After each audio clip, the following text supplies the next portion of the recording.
Excuse me. And কথাটা বলে sofa থেকে উঠে কিছুটা দূরে গিয়ে কল রিসিভ করলো। রাকিব আয়ানকে বলল, আয়ান তুই কোথায় রে? আমি একটু দূরে আছি। কি হয়েছে? রনি, ওরা ঝামেলা করছে। মার ধরে বসে আছোস কেন? রনির পিছনে তোর আম্মুর হাত আছে, তোকে নিয়ে যাওয়ার জন্য এমন কাজ শুরু করছে। আচ্ছা, পরে কথা বলছি। আয়ন কল কেটে দিল। আয়নকে নদীর কাজিনরা নিয়ে যেতে লাগলো। আয়ন ওদের সাথে যেতে লাগলো। আবার কলে আসলে আয়ন বলল, আপনারা যান, আমি আসছি। আয়ন কল রিসিভ করতেই যে পিছনে ঘুরতে দেখে আয়নের সৎ বাবা সবার সাথে কুশল বিনিময় করছে। আয়ন ওর আব্বুর দিকে তাকিয়ে থাকলে ওর আব্বু আয়নের সৎ বাবার সাথে কুশল বিনিময় করলো। আয়নকে ডাক দিল, আয়ান এদিকে আয়। আয়ন এগিয়ে গেল। নদীর আব্বু বলে ওঠে, ভাইয়া এটা নদীর হাজব্যান্ড। আয়নের দিকে তাকিয়ে লোকটা দাঁড়িয়ে গেল। আয়নকে দেখে বলল, আমি বুঝতে পারছি কি বলতে চাচ্ছেন। আমি মনে করছি আপনি এখন কিছু জিজ্ঞেস করবেন না। জাস্ট এইটাই শুনে রাখেন, আমি বিয়ে করছি। আমার বাবা মায়ের পছন্দ মানে আমার পছন্দ। আর ওনাকে এইসব ঝামেলা করতে না করেন। আমি যদি ওনার বিরুদ্ধে যাই তাহলে কিন্তু বিষয়টা খুব খারাপ হয়ে যাবে। আয়নের সৎ বাবা কিছু বলতে যাবে, সাথে সাথে আয়নের আব্বু রেগে থাপ্পড় মেরে বলে, বেয়াদব ছেলে, ওনার সাথে এইভাবে কথা বলার অধিকার কে দিয়েছে? ভদ্রভাবে কথা বলতে পারো না নাকি? উনি তোমার বড় চাচুর শ্বশুর আর তুমি তার সঙ্গে তেজ নিয়ে কথা বলো? আয়ন ওর আব্বুর কথা শুনে অবাক হয়ে গেল। আয়নকে আর কিছু বলবে আয়নের সৎ বাবা বলল, ভাইজান ওকে বোকা দিয়েন না। আমি ওকে আগেই অধিকার দিয়েছি। আমার উপরে রাগ অভিমান যাই ইচ্ছা দেখাতে পারে। এতে যদি ওর মন ভালো হয় এতে আমার আনন্দ। সৎ বাবার কথা শুনে সবাই অবাক হয়ে তাকালো। নদীর আব্বু বলে, ভাইয়া ওনাকে কিভাবে তুমি চেনো আর এইসব কি বলছো? সেই অনেক কথা। আয়ান যদি চাই তাহলে সব বলতাম। আয়ান তো আমাদের পছন্দ করে না, তাই কিছু বলতে চাচ্ছি না। দেখেন, আমার আপনার উপরে কোনো রাগ নাই। ওনাকে থামতে বলেন প্লিজ। আর আমি যদি এখন এখান থেকে যাই তাহলে কারোর জন্য ভালো হবে না। কি মাথা গরম করো না, তুমি নিজেই কথা বলে নিয়েও ও খুব তাড়াতাড়ি চলে আসবে। মিটিং থেকে বের হয়েছে। উনি এখানে আসবে? হ্যাঁ, এটাই আমার বাবার বাড়ি আর ওর শ্বশুর বাড়ি। ভাবি এসে গেছে। সবাই পিছনে তাকাতেই আয়নের আব্বু থমকে গেল। আয়নদের কাছে আসতে রাহিলা বেগম নিজেও অবাক হয়ে গেল। আসসালামু আলাইকুম চাচি শাশুড়ি। ওয়ালাইকুম আসসালাম। কাকে চাই? কি যাতা আবার বললাম? চাচা শ্বশুরকে জিজ্ঞেস করেন। আমি এবারই জামাই আর আপনি আমার চাচি শাশুড়ি।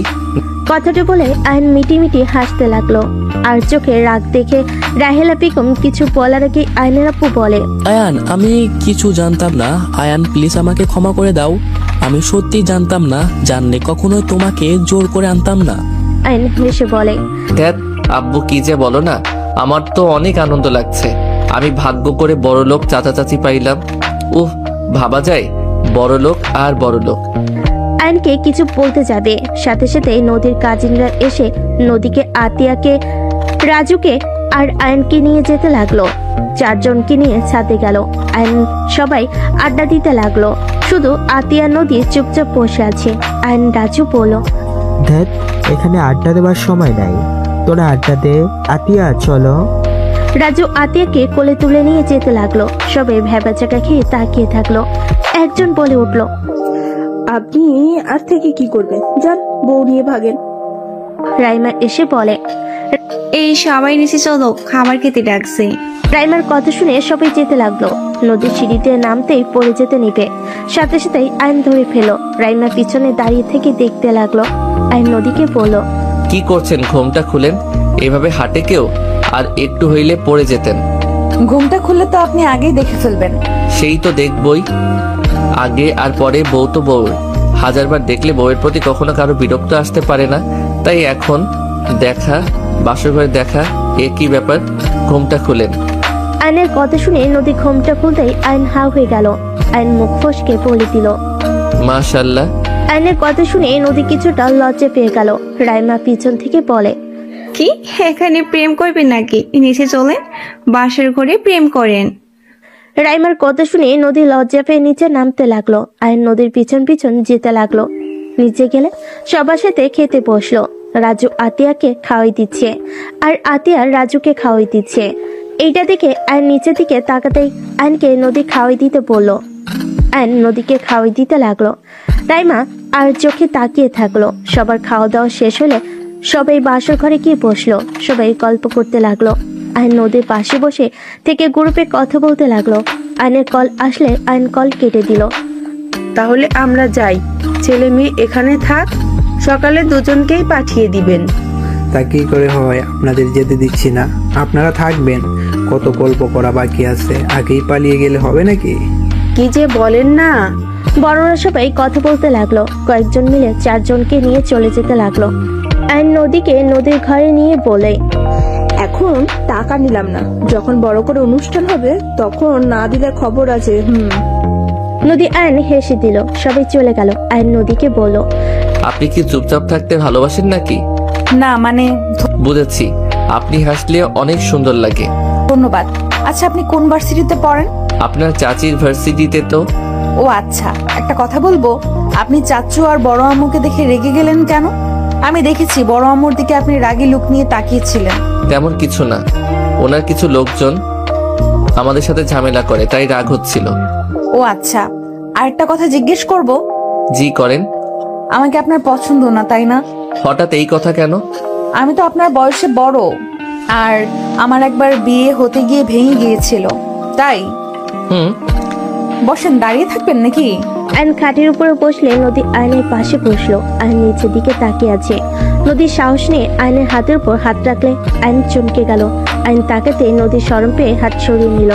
আয়ন সাথে সাথেই হাত নিজের কাছে নিয়ে এসে বলে, যে হাত একবার ধরছেন সেই হাত এত সহজে ছেড়ে দিচ্ছেন? না মানে আপনি কি না কি ভাবেন তাই আর কি। কি ভাববো, বউ তো হাত ধরছে, অন্য কেউ তো আর না। আচ্ছা, আমি তো মধ্যবিত্ত ফ্যামিলির ছেলে, আমাকে বিয়ে করলেন, আমি আপনাকে আপনার মন মতো কিছু কিনে দেওয়ার সামর্থ্য আমার নাই। আমি স্টুডেন্ট, আমার সাথে কি সারা জীবন থাকতে পারবেন? আপনি আমার স্বামী, আপনি পড়াশোনা করছেন, করতে থাকেন। আর আমি একজন শিক্ষিত মেয়ে, আমি চাইলে যে কোনো জব নিতে পারবো। আর আমি আপনার থেকে টাকা পয়সা কিছু চাই না, আমি শুধু আপনার থেকে ভালোবাসা, সম্মান, আমাকে সময় দিলেই আমি খুশি। আমার টাকা পয়সা, দামি গিফটের দরকার নাই। সত্যি কি এসব হইলে চলে? অবশ্যই চলবে। আমি সব সময় চাই আমার স্বামী আমাকে বুঝবে, আমাকে ভালোবাসবে, আমাকে সম্মান করবে। সেই গরিব হোক তাতে আমার সমস্যা নাই, একজন ভালো মনের মানুষ হলেই হবে। আমি তো ভালো মনের মানুষ না। তাই কোন মনের মানুষ? দেখবেন। জি। নদী আগ্রহ নিয়ে তাকালে আয়ন সাথে সাথে ঠোঁটে কিস করে দিলে। নদী হা হয়ে গেল, চোখগুলো ছানা বড়া হয়ে গেল। আয়ন ঠিক করে হেসে বলে, মুখ চাপাতে কি সাহায্য করব নাকি? আয়ন আবার কিস করতে যাবে, সাথে সাথে নদী আয়নের মাথা পিছনে ধরে ঠোঁট নিজের দখলে নিয়ে নিল। আয়ন মিটি মিটি হাসতে লাগলো। নদী আয়নের মাথা বুকের সাথে চেপে ধরলো। চোখ বন্ধ করে আয়নের ঠোঁটের স্পর্শ অনুভব করতে লাগলো। আয়ন আস্তে আস্তে নদীর সাথে মিশে যেতে লাগলো। নদী আয়নের সাথে সুখের সাগরে ভেসে যেতে লাগলো। অনেকক্ষণ আদর করার পর আয়ন ক্লান্ত হয়ে নদীর বুকের উপর শুয়ে পড়ল। হঠাৎ করে মুখ তুলে নদীকে দেখে আয়ন লজ্জা পেয়ে গেল। নদী লজ্জায় আয়নের দিকে না তাকিয়ে অন্যদিকে তাকিয়ে আছে। আয়ন বলে উঠল, দূর, এত লজ্জা কেন পান? নিজে কি করছো? কি জানি, কেমন একটা শরম লাগছে। কথাটা বলে দুজন হেসে দিল। দুজন চুপচাপ শুয়ে থাকতে থাকতে ঘুমিয়ে গেল। সকালে নদীর ঘুম ভাঙলে লজ্জায় লাল হয়ে যেতে লাগলো। আয়নকে আস্তে আস্তে বালিশে শুয়ে দিয়ে শাড়ি শরীরের সাথে জড়িয়ে নিয়ে ওয়াশরুমে চলে গেল। গোসল করে বের হয়ে আয়নের জন্য কিছু শার্ট প্যান্ট অর্ডার দিয়ে ড্রেসিং টেবিলের সামনে গিয়ে চুল হেয়ার ড্রাই করতে লাগলো। আয়নের ঘুম ভেঙে গেল। আয়ন নদীর দিকে তাকিয়ে রাতের কথা মনে পড়লে আয়নের রাগ হতে লাগলো। আয়ন উঠে বসলো, পায়জামা পরে নিল। নদীর ফোনে কল আসলে নদী পিছনে ঘুরে তাকিয়ে দেখে আয়ন উঠে পড়েছে। উঠে পড়ছো? জি। আয়ন ফোনটা রিসিভ করে কাউকে বলল অপেক্ষা করতে। কল কেটে দিয়ে নদী বলল, তুমি গোসল করে নাও, আমি নিচ থেকে আসছি। আমি তো শার্ট প্যান্ট নিয়ে আসি নাই। তুমি গোসল করো, আমি নিয়ে আসছি। নদী রুম থেকে বের হয়ে গেল। আয়ন ওয়াশরুমে চলে গেল। নদী নিচে গিয়ে সদর দরজা খুলে অর্ডারগুলো রিসিভ করে নিল। রিসিভ করে বিল দিয়ে নদী দরজা লাগিয়ে দিল। নদীকে দেখে আয়নের আম্মু বলল, বৌমা আয়ান ওঠে নাই? উঠেছে। ওকে একটু তাড়াতাড়ি নিচে আসতে বলো তো, বাসায় যেতে হবে। আপনারা থাকবেন না? না মা, বাড়িতে অনেক কাজ আছে। আর কয়েকদিন থেকে যান না। অন্য এক সময় এসে অনেক দিন থাকবো। আচ্ছা, আয়ানকে এগুলো দিয়ে আসি। নদী দৌড়ে যেতে লাগলো। রুমে গিয়ে দেখে আয়ন তোয়ালে পরে বের হতেই নদী লজ্জায় ঘুরে দাঁড়িয়ে পড়লো। এখানে দেখো, শার্ট প্যান্ট টি শার্ট আছে। আয়ন হাতে নিয়ে অবাক হয়ে বলে, এইটা কোথায় পাইলেন? কার এইগুলা? তোমার জন্য নিয়েছি, অনলাইনে অর্ডার দিয়েছিলাম। দেখো লাগে নাকি। আয়ন শার্ট পরে নিল। প্যান্ট পরতে গিয়ে দেখে ঢিলা, মাঝে দিক খুলে যায়। আয়ন নদীকে বলল, এইদিকে তাকান। বাহ, শার্ট পারফেক্ট আছে। প্যান্ট কি হয়েছে? কোমরে থাকতে যাচ্ছে না। ওয়েট, ব্যান্ড দেই। আরে কোমরের মাপ তো জানি না, মন যেইটাই বললো ওইটাই নিয়ে এসেছি। নদী আলমারি থেকে বেল্ট বের করে দিলে। আয়ন ভুরুকুচকে তাকিয়ে বলে, এইগুলো কার? আমার। কি আপনিও পরেন? আগে পড়তাম, এখন পড়ি না। ও আচ্ছা। আয়ন বেল্ট পরে নিল। নদী আয়নকে বলল, তোমার আম্মু তোমাকে তাড়াতাড়ি নিচে যেতে বলেছে। ও আচ্ছা। আয়ন নদী দুজন নিচে নামতে লাগলো। নদী আয়নকে দেখে সবাই বলতে লাগলো, মাশাআল্লাহ, দুজনকে অনেক সুন্দর লাগছে। রাহেলা বেগমের কথা শুনে রাইমা ওদের দুজনের দিকে তাকালো। আয়ন রাইমার দিকে চোখ গেলে রাইমা চোখ নামিয়ে নিল। আয়ন ওর আম্মুকে বলল, আম্মু বাসায় যাবে কখন? যাব। কি ব্যাপার আয়ান, তোমার কি এখনো ভালো লাগছে না? জি ভালো লাগছে, বাট আঙ্কেল বাসায় কাজ আছে তো, এই জন্য তাড়াতাড়ি যেতে চাচ্ছি। কেউ কিছু বলার আগে রাকিবের কল আসলে কল রিসিভ করতে রাকিব বলে ওঠে, কিরে, ভার্সিটিতে আসছিস না কেন? আরে ভাই আমি বাড়ি নাই, আমার যেতে তাও 1 ঘন্টার মতো সময় লাগবে। এত সময় কেন? শালা তুই কই রে? আকাশে। ডানা কেটে দিলে নিচে পড়বি। স্পর্শ করতে পারলে আয়। দূর, তাড়াতাড়ি আয়। ওকে। আয়ন কল কেটে দিলে রাহেনা বেগম বলে, তোমাদের ক্লাব তো ঠিক করে দেওয়া হচ্ছে, এত তাড়া কেন? অনেক কাজ আছে, আপনাকে ধ্বংস করার প্ল্যান করা লাগবে তো। আয়নের কথা শুনে সবাই অবাক হয়ে গেল। রাহেলা বেগম হাসতে লাগলো। আয়নের আপু রেগে বলে, আয়ান এসব কি ধরনের কথা বলছো? আয়ান তুই কিন্তু খুব বেদব শুরু করেছিস। ওর আব্বুকে বলো, আব্বু এত রেগে যাও না তো, তুমি জানো উনি অনেক মহান। আমি যেই কাজে হাত দেই উনি সেইটাই ভেঙে চুরমার করে দেন। আর ওনার ভাগনা যে আছে, যাকে আমার পিছনে লাগিয়ে দিয়েছে আমাকে ধ্বংস করার জন্য। আয়ন কথাগুলো হেসে বলল। আয়নের আপু অবাক হয়ে বলে, কি আপনি আয়ানদের ক্লাব ভেঙে দিয়েছেন? আপনি সেই? আমরা ভুল ভেবেছিলাম, আর আমি জানতাম না ওইটা আয়ানদের। আমাকে ভুল ইনফরমেশন দেওয়া হয়েছিল। ওরা বলা হয়েছিল ওখানে অপকর্ম করা হয়, আর ওদের ফুড খেয়ে মানুষজন অসুস্থ হয়ে গেছে, তাই এসব করা হয়েছিল। আয়নের আম্মু রেগে কিছু বলতে যাবে, আয়ন দৌড়তে ওর আম্মুর পিছন থেকে জড়িয়ে ধরে পড়ল। আম্মু কন্ট্রোল, আমার লক্ষ্মী আম্মু, আমার ভালো আম্মু, রাগ করেন আমার সোনা আম্মু। আয়ন ওর আম্মুর গালে চুমা দিতে লাগলো। আয়নের আম্মু অনেকটা ঠান্ডা হলো। রাহেলা বেগমের বুকটা যেন ফেটে যাচ্ছে নিজের সন্তানকে অন্য কাউকে এভাবে ভালোবাসতে দেখে। আয়নের আম্মু বলে, দেখেন বেয়াই, আমার সন্তানকে আমি নিজে হাতে বড় করছি। আমার সন্তান কখনোই কারো ক্ষতির কারণ হবে এমন কিছু কখনোই করবে না। কোনো কিছু খোঁজ খবর না নিয়ে সব ভেঙে দিলেন, এটা আপনি মোটেও ঠিক করেন নাই। আগে খোঁজ খবর নিবেন, তারপর ভেঙে দিতে আসবেন। আপনি যদি আমার ছেলের পেছনে লাগে, আমি আর কিছু বলবে, সাথে সাথে আয়ন ওর আম্মুকে বলল, আম্মু একটু হেসে কথা বলো না, দূর ওনার সাথে কি নিয়ে যে কথা বলো না। আন্টি সরি, আমার আম্মু আমার আদরে 2 ভাই বোনের বিরুদ্ধে কেউ গেলে তাকে ছেড়ে কথা বলে না, দুঃখিত। বিয়াইন রেগে যাবেন না, দয়া করে আমার ভাবিকে যেমন ভাবছেন উনি এতটাও খারাপ না। উনি মনের দিক থেকে অনেক ভালো, উপরে শুধু রাগী মনে হয়। যাই হোক, এইসব বাদ দেন, সবাই আসেন, খাবার খেয়ে নেন। ক্ষুধা নাই, কিছু মনে করবেন না। আতিয়া রেডি হয়ে নে। আয়নোর আম্মুর রাগ ভাঙানোর জন্য কোলে তুলে নিয়ে বলতে লাগলো, ওরে ওরে, আমার মেয়েটা কত রাগ করছে। আয়নের কাণ্ড দেখে সবাই হা করে তাকিয়ে আছে। আয়নের আম্মু ফিক করে হেসে বলে, ফাজিল, নামা বলছি, মার খাবি কিন্তু। আমি ফাজিল না তো তোমার আব্বু হয়? রাগ করে না আম্মুটা, ওলে ওলে বাচ্চা মেয়েটা রাগ করছে। আয়নের কথা শুনে সবাই হাসতে লাগলো, শুধু রাহেলা বেগম বাদে। আয়নের আম্মু কান ধরে হাসতে লাগলো। রাহেলা মুখ ফসকে হাসতে হাসতে বলে দিল, আয়ান তুমি আগের মতোই দুষ্ট এখনো আছো, একটু পাল্টাও নাই, ফাজিল একটা। এক নিমিষে আয়নের হাসি মুখ থেকে উড়ে গেল। রাইমা হাসি মুখ মলিন হয়ে গেল। নদী অবাক হয়ে বলে, কি ব্যাপার, তুমি আয়ানকে চেনো নাকি আগে থেকে? ভাবিদের সাথে একবারে ট্যুরে গেছিলাম, সেই থেকে একটু একটু চিনি। আগে তো বলো নাই। মনে ছিল না, কেবল মনে পড়লো। আমারও খেয়াল ছিল না, কেমন আয়ানের এমন কাণ্ড দেখে মনে পড়লো যে এমন কেউ করতো। ও। সবাই টুকটাক কথা বলে খাবার খেতে চলে গেল। আয়ন নদীকে খাওয়াই দিতে লাগলো। নদী আয়নের দিকে অবাক দৃষ্টিতে তাকিয়ে আছে। আয়ন বলল, কি ব্যাপার, এভাবে তাকিয়ে আছেন কেন? না কিছু না। নদী আয়নের হাতে খেতে লাগলো। সবাই খাওয়া দাওয়া করে শেষ হলে কিছুক্ষণ বসে কথা বলে সবার থেকে বিদায় নিয়ে আয়ন বের হতে যাবে। আবার পিছনে ঘুরে নদীর কাছে আসলে সবাই মিটি মিটি হাসে। নদীর এক কাজিন বলে, ফাজিল চুপ করো, কিছু হয়েছে কি? আপনার ফোনটা দেন।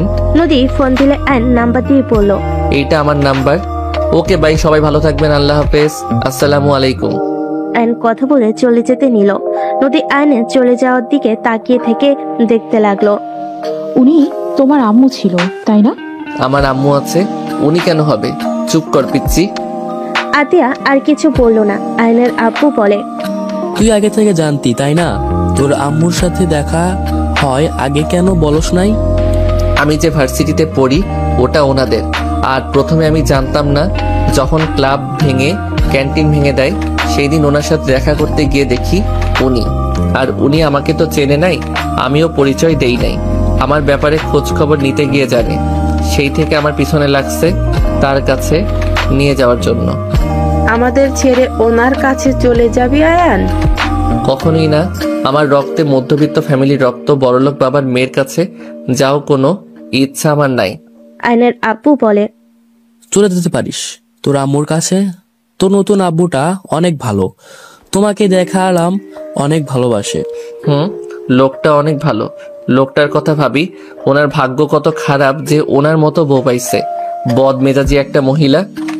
আয়নের কথা শুনে বলে, এভাবে বলিস না, তোর আম্মু আসলে অনেক ভালো। তুই তোর আম্মুর মতো হয়েছোস, নিজেদের রাগ কন্ট্রোল করতে পারোস। রাহেলার রাগটা বেশি, বাট ও মনের দিক দিয়ে ভালো। তাহলে তোমাকে ডিভোর্স দিল কেন? আয়নের কথা শুনে সবাই চুপ হয়ে গেল। ওর আম্মুর থাকতেও দেখ নাই ওর আম্মু ওর মাথা নষ্ট করত, উল্টাপাল্টা বুঝার সংসারের অশান্তি শুরু করে দিত। আর ডিভোর্স হয়েছে, ভালো হয়েছে। আমি নিজে অতিষ্ঠ হয়ে পড়েছিলাম, আমার ভুল হয়েছিল বড়লোক বাবার মেয়েকে ভালোবেসে বিয়ে করে।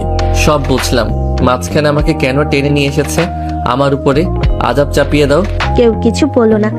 আয়ন আর কিছু না বলে ভার্সিটির সামনে নেমে পড়লো। আয়ন ভার্সিটিতে ঢুকে সোজা ক্যান্টিনে চলে গেল। রাকিব আয়নকে ইশারা করে আয়ন চলে গেল। সবার সাথে বসে আড্ডা দিতে লাগলো। হঠাৎ করে বাহিরে চিল্লাপাল্লার শব্দ শুনে সবাই দৌড়ে বাহিরে গেল। আয়ন সবার ভিড় ঠেলে ভিতরে ঢুকতেই অবাক হয়ে গেল। আয়ন দৌড়ে গিয়ে রনিকে লাথি দিয়ে রূপাকে তুলে আয়ন নিজের শার্ট খুলে পরিয়ে দিল। রনি রেগে উঠে এসে আয়নকে লাথি দিতেই আয়ন রনির পায়ে শট মেরে দিল। রনি রেগে বলে উঠল, দেখ আয়ন, আমাদের মাঝে আসিস না, এখান থেকে চলে যা। তুই এতগুলো স্টুডেন্ট সামনে আমার বোনের শরীরে হাত দিবি আর আমি তাকিয়ে তাকিয়ে দেখবো? বোনকে বোন রে, কাকে বোন বলস? তুই জানোস তোদের ক্যান্টিন ভাঙার কারণ রূপা ছিল।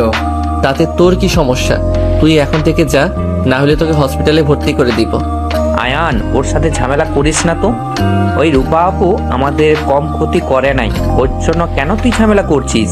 বললাম না উনি আমার বোন, আমার বোনের সম্মানে কেউ হাত দিবে? আমি তাকে ছেড়ে দিব ভাবলি কিভাবে? আয়নের কথা শুনে রূপা অবাক হয়ে তাকিয়ে আছে। রনি আবার হাত দিতে যাবে। আয়ন রনির হাত ধরে মোচড় দিয়ে ধরলো। রনির বন্ধুরা মারতে আসলে আয়নের বন্ধুরাও ওদের সাথে মারামারি করতে লাগলো। রনির বন্ধুদের মেরে ফেলে দিল। কিছু স্টুডেন্ট শিক্ষকদের ডেকে নিয়ে আসলে শিক্ষকরা আইন ওর বন্ধুদের প্রধান শিক্ষকের কাছে নিয়ে গেল। রনিদের হসপিটালে পাঠিয়ে দিল। প্রধান শিক্ষক রেগে আইনকে মারতে গেলে আইন বলে, স্যার ওদের ছেড়ে দেন, আমি মারামারি করছি, ওরা কিছু করে নাই, প্লিজ ওদের গায়ে হাত তুলবেন না। আয়ান, মিথ্যা কেন বলিস? স্যার আমাদেরও মারেন, আমরা মারামারি করছি। আয়ান রাকিবের কথা শুনে প্রধান শিক্ষক রেগে বলে, আসলে দোষ বন্ধুদের না, তুই সব নষ্টের মূল। তোর সাহস কি করে হলো ম্যামের ভাতিজিকে মারার? আমার ইচ্ছে হয়েছে, মেরেছি। প্রধান শিক্ষক বেত দিয়ে আইনকে মারতে লাগলো। ওর বন্ধুরা বাধা দিতে চাইলে শিক্ষক ওদের কোনো কথা শুনলো না। আইন ওদের ধাক্কা দিয়ে বের করে দিয়ে দরজা লাগিয়ে দিয়ে বলল, মারেন, এখন কেউ ডিস্টার্ব করবে না। শিক্ষক রেগে আয়নের গালে থাপ্পড় মেরে বলে, নিজেকে হিরো ভাবস নাকি? আয়ন ঠোঁটের রক্ত মুছতে মুছতে বলে, মোটেও না স্যার, আপনাদের দেখলে হাসি পায়। আপনাদের মারে আমার কিছু যায় আসে না। আপনারা হইলেন টাকার গোলাম, কখনোই দেখেন না কোনটা সঠিক কোনটা অন্যায়। তাদের ভুল কখনোই চোখে পড়ে না। যাদের টাকা পয়সা আছে, আমাদের মতো মধ্যবিত্তরা অন্যায় না করলেও দোষী। আয়নের কথা শুনে প্রধান শিক্ষক আয়নকে বলে, শাট আপ, বের হয়ে যাও এখান থেকে। আয়ন হেসে বের হয়ে গেল। রাকিব আর বন্ধুরা এসে আয়নকে জড়িয়ে ধরে আয়ন বলল, ব্যথা দিচ্ছি কেন, ছাড়। এই টাকলার একটা ব্যবস্থা করতে হবে। টাকলা কখনোই রনির ভুল চোখে পড়ে না। বাদ দে সব টাকার খেলা। তোর সারা শরীরে বেতের দাগ ফুটে উঠেছে। আন্টি যদি এইসব দেখে তোকে তো ভার্সিটিতে আসতে দিবে না। কি যে করব বুঝতে পারছি না। রাকিব কিছু বলবে তার আগে পিছন থেকে রূপা এসে আয়নকে জড়িয়ে ধরে কান্না করতে লাগলো। রাকিব রেগে রূপাকে বলল, ন্যাকামে, আমার ফ্রেন্ডকে মার খাওয়া এখন এসেছে ন্যাকামি করতে। এতক্ষণ কই ছিলেন ন্যাকা কোথাকার? রাকিব রূপাকে সরিয়ে দিয়ে আয়নকে নিয়ে যেতে লাগলো। রূপা কান্না করতে করতে বলে, আয়ন, আমাকে ক্ষমা করে দিও, আমি ইচ্ছে করে তোমার ক্ষতি করতে চাইনি। আয়ন কিছু বলতে গেলে রাকিব বলার সুযোগ না দিয়ে বাইকে বসিয়ে বাইক স্টার্ট দিয়ে দিল। রাকিব আয়নকে বলল, তোর মা যেমন তোর সৎ বোনও তেমন নাটকবাজ। ফালতু কথা বলিস না, আঙ্কেল অনেক ভালো, তার মেয়ে কখনোই খারাপ হতে পারে না। হয়তো ওই রনি চাপে ফেলে এইসব করেছে। চুপ থাক, সব এক। আয়নের ফোন বেজে উঠলে আয়ন কলটা রিসিভ করে বলল, আসসালামু আলাইকুম, কে? ওয়ালাইকুম সালাম, তোমার বউ। ও সরি, কেমন আছেন? আলহামদুলিল্লাহ, তুমি? আলহামদুলিল্লাহ। কি করেন? শুয়ে আছি, তুমি কি করো? ও রাস্তায় আছি ফ্রেন্ডদের সাথে। আচ্ছা, বাসায় গেলে একবারও কল দিয়ে জানালেও না। সরি, আসলে খেয়াল ছিল না। এখন বউকে ভুলে যাচ্ছ? আরে না, কি যে বলেন না। কি রে হালা, এত ন্যাকামি করে কার সাথে কথা বলিস? গার্লফ্রেন্ডের সাথে। আয়নের কথা শুনে সাথে সাথে রাকিব বাইক থামিয়ে বলে, কি তুই প্রেম করিস? কবে থেকে? কোন মাসে? কোন সাল থেকে? কয়েকদিন ধরে চলছে? জন্মের আগে থেকে এখন গাড়ি চালা, এত অবাক হওয়ার কিছুই নাই। আসলে গার্লফ্রেন্ড নাকি অন্য কিছু? গার্লফ্রেন্ড। আপনি একটু আমার বন্ধুর সাথে কথা বলেন তো। আয়নের কথা শুনে নদী হাসতে লাগলো। রাকিবের কাছে দিলে রাকিব বলল, আসসালামু আলাইকুম। ওয়ালাইকুম সালাম, কেমন আছেন? ভালো, আপনি ভালো আছেন? জি। এই ভাই, এটা তো সত্যি মেয়ে। আমি তোকে কি মিথ্যা বলছি নাকি? আচ্ছা, আপনি কি সত্যি ওর গার্লফ্রেন্ড? হ্যাঁ। আমার বিশ্বাস হচ্ছে না। আয়ান তো প্রেম করতে কত বলছি, যত মেয়ের সাথে প্রেম করতে বলছি সবাইকে তো বোন বানিয়েছে। আমার না বিশ্বাস হচ্ছে না। নদী হাসতে লাগলো। নদী বলে, আরে সত্য, আমি আপনার বন্ধুর গার্লফ্রেন্ড, আপনাদের ভাবি হই। সত্যি হইলে ভালো, তা ভাবি দেখা করতে কবে আসবেন? আপনার বন্ধু যেদিন চাইবে সেদিন যাব। ওর কথা রাখেন, ওই হালা কখনোই বলবে না। আপনি আগামীকাল চলে আসেন, আমরা একটু আমাদের ভাবিকে দেখব। ওকে, আপনাদের ভার্সিটিতে আসবো, বাট আপনার বন্ধুকে বলবেন না, সারপ্রাইজ দিব। ওকে, আচ্ছা কথা বলেন ওর সাথে। আয়নের কাছে দিলে আয়ন নদীর সাথে কথা বলতে লাগলো। আয়ন বাসার সামনে নামিয়ে দিলে আয়ন নদীকে বলল, আচ্ছা রুমে ঢুকে কথা বলি, আম্মু দেখলে বকা খাম্মু। কেন? ভার্সিটিতে ঝামেলা করছি। এত ঝামেলা কি নিয়ে লাগে? পরে বলি। আয়ন লুকিয়ে বাসার ভিতর ঢুকলো। আয়নের আম্মু মেশিনে কাজ করছে। আয়নের দিকে চোখ দিলে আয়ন বলল, কি রে, তোর শরীরে শার্ট কই আর লাল দাগ কেন রে? আসলে আম্মু অ্যালার্জি উঠেছে, তাই শার্ট খুলে ফেলছি। তাড়াতাড়ি মেডিসিন খেয়ে নে যা। আচ্ছা। আইন দৌড়ে রুমের ভিতরে ঢুকে দীর্ঘ নিঃশ্বাস ফেলে বলল, বেঁচে গেছি। মিথ্যা কেন বললে? দেখি ভিডিও কলে আসো তো। ও আরে তেমন কিছু না, আর সত্যি বললে আমাকে ভার্সিটিতে যেতে দিত না, তাই মাঝে মাঝে মিথ্যা বলতে হয়। আচ্ছা থাকেন, আমি গোসল করে পরে আপনাকে কল দেই। কে? আইন কল কেটে দিয়ে ওয়াশরুমে চলে গেল। গোসল করে টি শার্ট প্যান্ট পরে নিল। খাটে শুয়ে নদীকে কল দিল। নদী কল কেটে ভিডিও কল দিল। আইন রিসিভ করতে নদীকে দেখে আইন বলল, মাশাআল্লাহ, আপনি এত মিষ্টি কেন? আমাকে খালি পাম দাও কেন বলো তো? আরে না, সত্যি বলছি, আমি কাউকে পাম দেই না। ভাইয়া তোর খাবার রেখে যা। এই ওয়েট, তুই আজ কলেজে যাস নাই? শরীরটা বেশি ভালো না, তাই যাই নাই। খাবার খাইছস? তুই খা। আতিয়া চলে গেল। আইন সামনে ফোন রেখে বলল, আসো খাওয়াই দেই। ওকে, হা করছি। আইন নদীর সাথে দুষ্টামি করতে করতে খাবার খেতে লাগলো। খাওয়া শেষ হলে আয়নের ফোনে কল আসলো। নদীকে বলল, আচ্ছা পরে কথা বলি, তোমার চাচি কল দিচ্ছে। আয়ন কল কেটে দিয়ে কল রিসিভ হলো। রাহিলা বেগম রেগে বলে ওঠে, আয়ান, তুমি আমার ভাতিজাকে মেরে হসপিটালে ভর্তি করছো? তোমাকে কতবার বলবো ঝামেলা না করতে, বারবার কেন করছো? তোমাদের সব তো ঠিকঠাক করে দেওয়া হয়েছে, তারপর কেন ওকে কেন মারলে? আমার ইচ্ছে হয়েছে মারছি, আবার ইচ্ছে হইলে আবারও মারবো। আমার ভাই, আমার বাবা তোমাকে খুঁজে পেলে কি করবে তোমার ধারণা আছে? আমি আমার আল্লাহকে ছাড়া কাউকে ভয় পাই না, সো ওইসব ভয় আমাকে দেখাবেন না। যাই হোক, নামাজ পড়তে যাব, বাই। আয়ান কল কেটে দিয়ে ওয়াশরুমে গিয়ে অজু করে বের হয়ে গেল। মসজিদে গিয়ে নামাজ পড়ে বের হতেই আইন দেখে রনির আপু আর নানু দাঁড়িয়ে কারোর খোঁজ করছে। আইন ওদের সামনে দিয়ে যেতে রনির নানু সাথে সাথে কলার ধরে আইনের মুখে খুশি মারল। আইন মুচকি হাসি দিয়ে বলে, আর বড়লোক মানুষ এখানে গরিবের শরীরে হাত দিচ্ছে। ছি ছি, হাত তো নোংরা হয়ে গেল। বেয়াদব, তোর এত বড় সাহস আমার নাতিকে মেরে হসপিটালে পাঠাস? তোকে বুঝিয়ে দিব কার নাতির গায়ে হাত দিয়েছিস। অফিসার, ওকে ধরেন। আইনকে পুলিশ ধরলে আইন হাসতে হাসতে বলে, এই পুলিশে ধরে দেওয়া ছাড়া কিছু পারেন? এইসব করে আমাকে ভয় দেখাতে পারবেন না। আপনার নাতি ভবিষ্যতে আরো মার খাবে যদি নিজের চরিত্র ভালো না করতে পারে। চুপ, তোর থেকে আমার নাতির চরিত্র সম্পর্কে জানতে হবে না কে? আইন কিছু বলবে তার আগে আতিয়া পিছন থেকে বলে ওঠে, ভাইয়া। আতিয়া, তুই এখানে কি করস? আঙ্কেল, আপনি আমার ভাইয়াকে ধরেছেন কেন? ছাড়েন বলছি। আতিয়া, তুই এখান থেকে যা। আমি তোমাকে না নিয়ে যাব না। অফিসার, নিয়ে চলেন। আয়নকে টেনে নিয়ে যেতে নিলে আতিয়া আয়নের হাত ধরে বলে, আমি আমার ভাইয়াকে যেতে দিব না। আমার ভাইয়া কি করেছে যে আপনি ভাইয়াকে তুলে নিয়ে যাচ্ছেন? আতিয়া, তুই বাসায় যা বোন, আমার কোনো কিছু করতে পারবি না। ভাইয়া, ইনি তোমার নানু না? উনি তো রাহেল আন্টির বাবা। আমি ওনাকে খবরের কাগজে দেখেছিলাম। তুই যা তো বোন। আতিয়ার কথা শুনে নানু কিছুটা অবাক হয়ে গেল। আতিয়াকে কিছু বলবে তার আগে আয়ন বলে, আল্লাহর কসম আতিয়া, তুই এখন থেকে চলে যা, না হলে আমি কিন্তু নিজের ক্ষতি করব। আয়ন পুলিশের গাড়িতে উঠে চলে গেল। আতিয়া কান্না করতে করতে চলে গেল। আতিয়া রেগে আয়নের নানুর দিকে বালু ছুঁড়ে মেরে বলল, আপনিও খারাপ, আপনার মেয়েও খারাপ। আপনারা আমার ভাইয়ার সাথে সবসময় ঝামেলা করেন। রনির আপু কিছু বলবে তার আগে আয়নের নানু থামিয়ে দিল। আতিয়া কান্না করতে করতে বাড়িতে চলে গেল। আতিয়াকে কান্না করতে দেখে আয়নের আম্মুর বুকটা ঢুক করে উঠল। আয়নের আম্মু বলল, আতিয়া, কান্না করছিস কেন? কি হয়েছে? আম্মু, ভাইয়াকে পুলিশ ধরে নিয়ে গেছে। কি? কিন্তু কেন? ভাইয়ার নানু পুলিশে দিয়েছে। আতিয়ার কথা শুনে আয়নের আম্মুর রাগ হতে লাগলো। আয়নের আম্মু আয়নের আব্বুকে কল দিল। এদিকে আয়নকে থানায় নিয়ে গিয়ে মারধর করতে লাগলো। আয়ন প্রতিটা মার হজম করতে করতে বলল, ওই চৌধুরী, আমার উপরে অত্যাচার করলে ভাবিস আমি ভয় চুপ হয়ে যাব? আমি তোদের ধ্বংস করে দিব।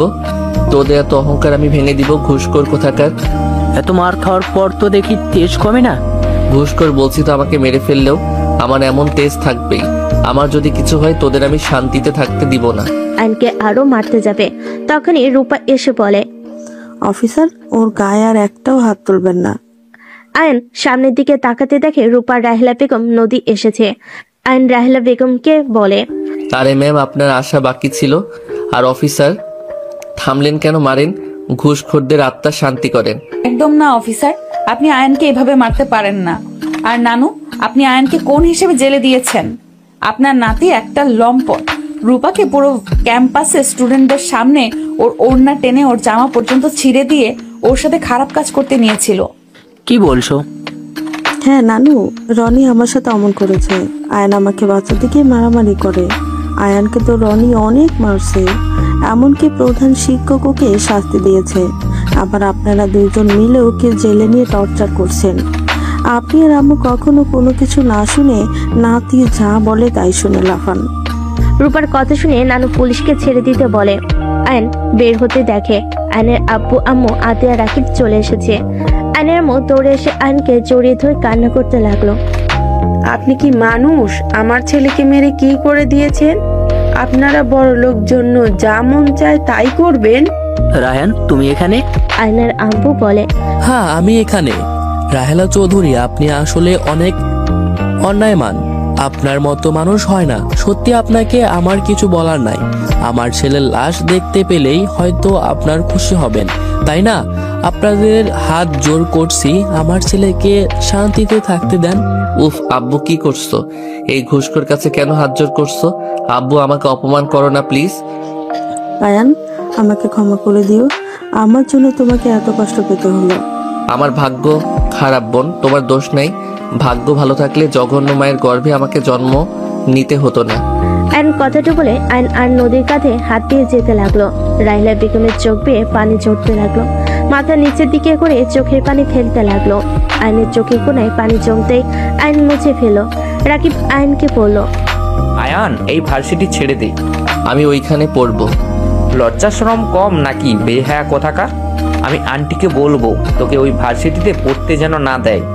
রাকিব আয়নকে বাইকে তুলে নিজের সামনে বসলো নদী। আয়নের পিছনে বসলো। আয়নের আম্মু আব্বু আতিয়া একটা সিএনজি নিয়ে যেতে লাগলো। আয়নের বাসার সামনে গেলে আয়নের আম্মু গাড়ি থেকে নেমে তালা খুলে দিলে রাকিব বাইক নিয়ে ভিতরে গেল। আয়ন নদী নেমে পড়লে রাকিব বাইক রেখে আয়নকে ধরে নিয়ে যেতে লাগলো। রুমে নিয়ে গিয়ে খাটে বসিয়ে দিল। নদী আয়নের পাশে দাঁড়িয়ে আতিয়াকে বলল, আতিয়া, ফার্স্ট এড বক্স নিয়ে আসো তো। নিয়ে আসছি ভাবি। ভাবি মানে? আয়ান মুচকি এসে বলে, আমার গার্লফ্রেন্ড এইটা, তুই যার সাথে কথা বলছস। কি গার্লফ্রেন্ড সোজা শ্বশুর বাড়ি চলে আসলো? আন্টি জানে? সবাই আমার গার্লফ্রেন্ড পছন্দ, তাই প্যারা নিস না, চল। বাবা, আসলে ভাবি অনেক সুন্দর, মেনেইতে সবাই বাধ্য। ভাবি, আপনার কোনো বোন নেই? আরে বোন তো রূপা। কি? রাহেলা বেগম হাজবেন্ড আছে না, উনি ওনার বড় চাচ্চু। এই ভাই, এইসব কি বলিস? ঠিক বলছি। তুই কি ইচ্ছে করে প্রেমের জালে ফাঁসিয়েছিস নাকি? আয়ন হালকা করে থাপ্পড় দিয়ে বলে, দূর, এটা আমার বউ। আর আমি আগে জানতাম না যে ওই ফ্যামিলির সাথে ওনার সম্পর্ক আছে। জানলে তো মনের ভুলেও ওই বাড়িতে যেতাম না, বিয়েও করতাম না। মাথার উপর দিয়ে যাচ্ছে সব। আদা ফার্স্ট এইড বক্স নিয়ে আসলে নদী হাতে নিয়ে আয়নার শার্ট খুলতে লাগলো। আয়নার সারা শরীর লাল হয়ে গেছে। নদীর চোখ দিয়ে পানি পড়তে লাগলো। আর নদীর দিকে তাকিয়ে পড়লো। আরে কান্না কেন করছেন? তুমি এমন কেন? হ্যাঁ, সত্যিটা সবাইকে কেন বলো নাই? এত মার খাওয়ার পরও কিভাবে হাসো? হ্যাঁ, সত্য কাদের বলবো? ওই চৌধুরী ফ্যামিলিকে। ওরা কখনোই কোনো কিছু সত্যি বিশ্বাস করে না। নাতি মিথ্যা বলে, ওইটাই সত্যি। তাই তাদের বলার কোনো প্রয়োজন ছিল না। নদী কিছু বলবে তার আগে আয়নের আম্মু রুমে ঢুকে পড়লো। অনেক তোর কথা শুনেছি।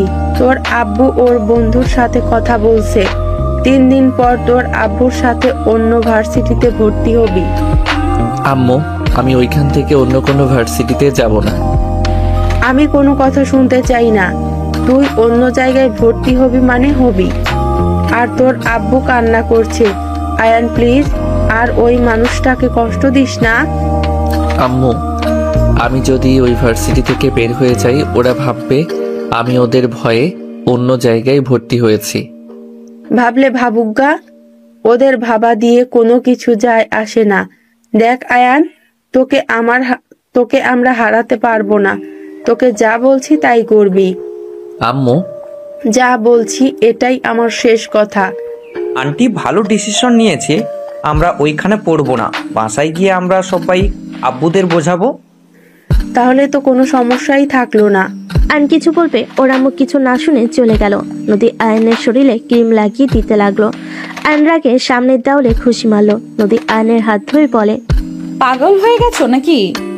এইভাবে নিজেকে কেউ ব্যথা দেয়? আসলে আমি একটা পাগল। আমার নিজেকে আয়নায় দেখলে ঘৃণা লাগে। উফ, কেন যে দুনিয়াতে এসেছিলাম। আল্লাহ কি আমাকে অন্য কোনো ফ্যামিলিতে পাঠাতে পারতো না? এই ফ্যামিলিতে কেন পাঠিয়েছে? কেন তোমার আব্বু আম্মু বোন তোমাকে কম ভালোবাসে নাকি? তোমার আম্মু তোমাকে পাগলের মতো ভালোবাসে, তারপরও এই ধরনের কথা বলছো? থানার ভেতরে বলে জঘন্য মায়ের গর্ভে জন্ম নিয়েছো। আন্টি কত কষ্ট পাচ্ছে, এসব কি ধরনের কথা বলো? রাকিব কিছু বলবে, আয়ন চুপ থাকার ইশারা করলো। আয়ন নদীকে বলল, এইসব বাদ দেন। আর আপনি এখানে কিভাবে আসলেন? রূপা বাসায় গিয়ে সবাইকে যখন এসব বলে, তখন বড় আম্মু জানায় তোমাকে জেলে নিয়ে গেছে। রূপাকে নিয়ে আসতে নাই, তখন আমি ওদের সাথে আসি। ও আচ্ছা, রাতে খাবার খেয়ে তোমাকে বাসায় দিয়ে আসবো? না, আমি তোমাকে এইভাবে রেখে কোথাও যাব না। আপনাদের বিয়ে হয় নাই, এভাবে কিভাবে থাকবেন? আরে ভাই, ওই আমার স্ত্রী। কিভাবে বিয়ে কখন করলি? আয়ন রাকিবকে বিয়ের সবকিছু খুলে বলো। রাকিব রেগে আয়নকে মারতে যাবে, সাথে সাথে আয়ন বলে, আরে ভাই, অনুষ্ঠান করি নাই তো।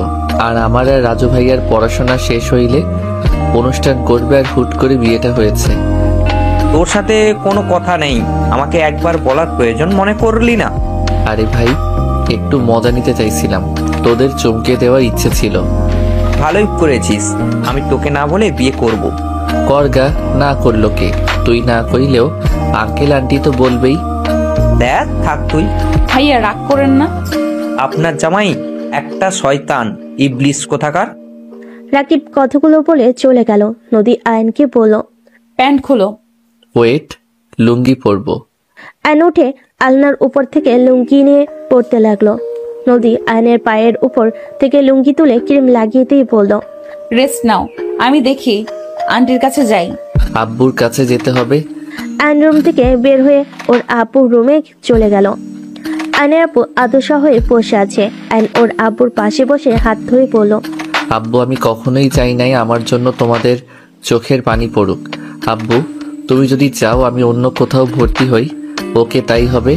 তাও আব্বু, চোখের পানি ফেলো না।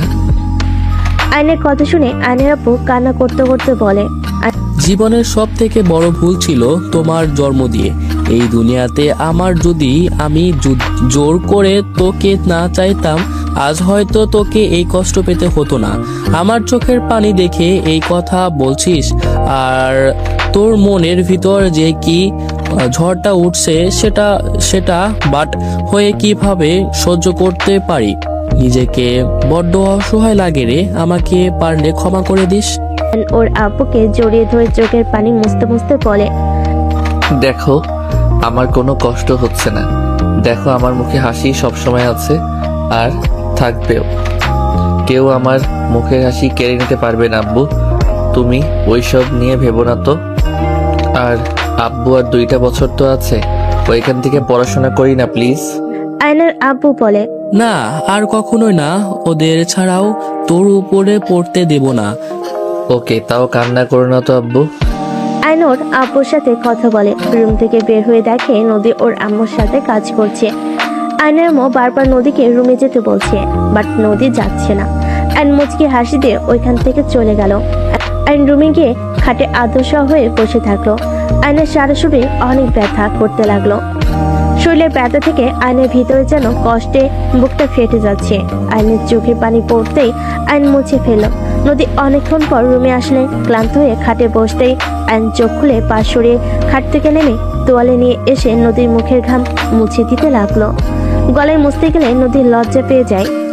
আয়ন ঘাম মুছে ঠোঁটে স্পর্শ দিলে নদীর লজ্জায় লাল হতে লাগলো।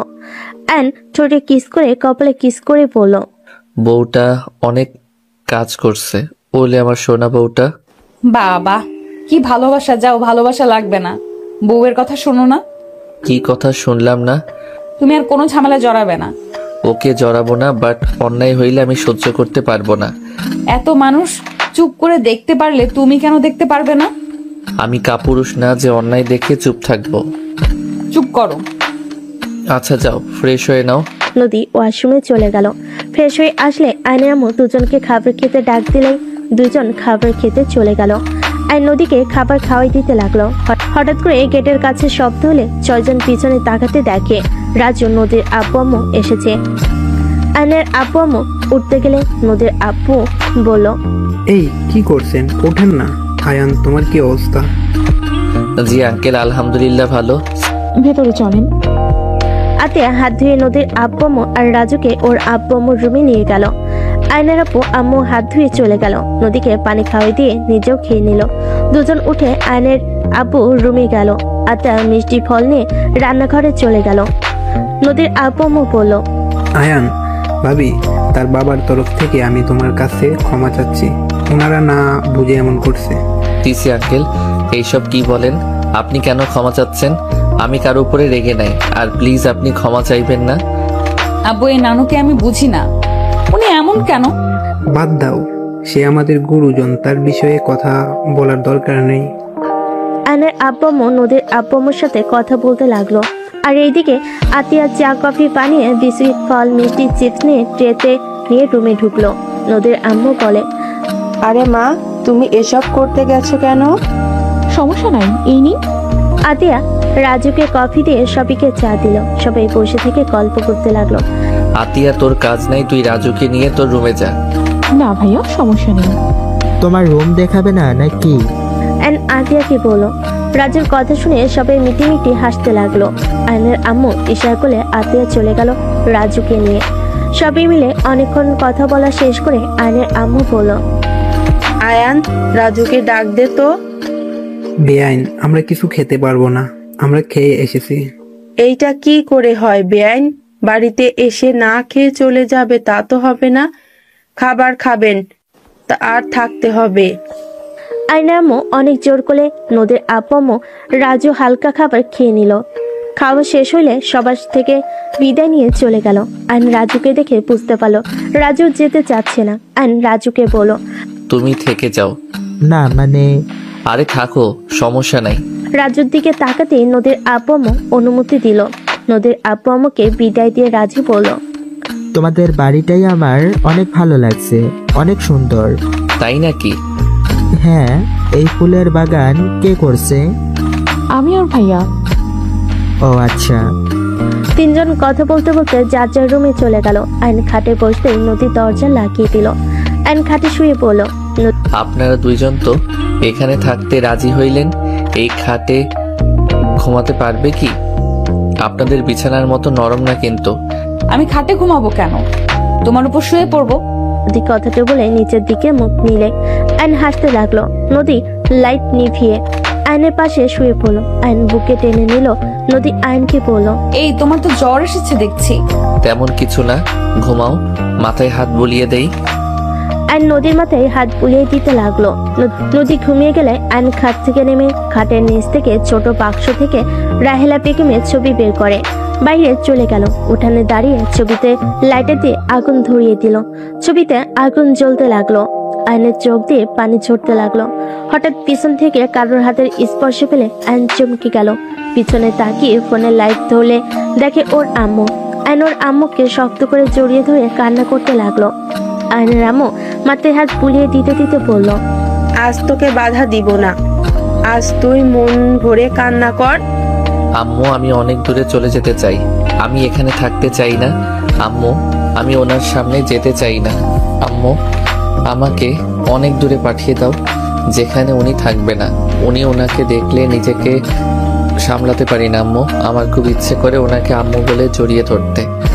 কথাগুলো বলে আইন হাওমা করে কান্না করতে লাগলো। আইনের কান্নার শব্দ শুনে আইনের আব্বুর ঘুম ভেঙে যায়। আইনের আব্বু পিছনে এসে দাঁড়ালে আইন সাথে সাথে চোখ মুছে নিজেকে স্বাভাবিক করে নেয়। আইনের আব্বু বলে, তুই বিদেশে চলে যা, আমি সব ব্যবস্থা করব, তোকে দেশে থাকতে হবে না। আব্বু, আম্মু, তোমাকে ছেড়ে আমি দেশের বাইরে যেতে পারবো না।